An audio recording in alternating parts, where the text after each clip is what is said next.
এত পরিমাণে বৃষ্টি হচ্ছে যে আমি সাইক্লিং চালাইতেই পারতেছিলাম না, প্রচুর পরিমাণে বৃষ্টি হচ্ছিল। আর এই রাস্তা পুরোটা এই অবস্থা হয়ে গেছিল।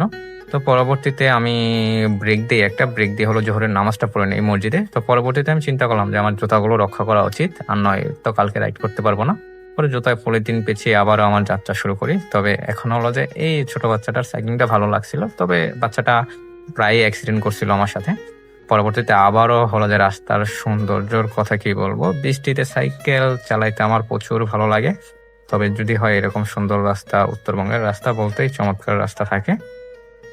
আমি এনজয় করতেছিলাম আর সাইক্লিং করতেছিলাম।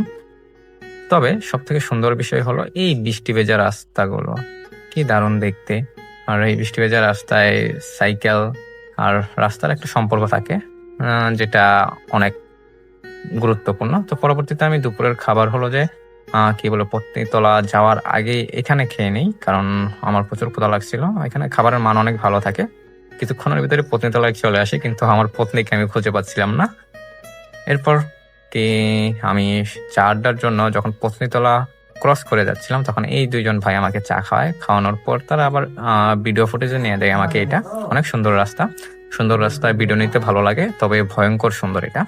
তো পরবর্তীতে আমি চলে আসি হলো সাপাহারে। সাপাহার হলো যে আমের রাজ্য, যেটাকে আমের কি বলে পুরোপুরি রাজাই বলা হয়। এখানে রাস্তাঘাটে এত পরিমাণে আম পড়ে আছে যে আপনি দেখলে বলবেন কি অবস্থা। আমে পুরো রাস্তা কাদা হয়ে গেছে, মানে আমে কাদায় এক।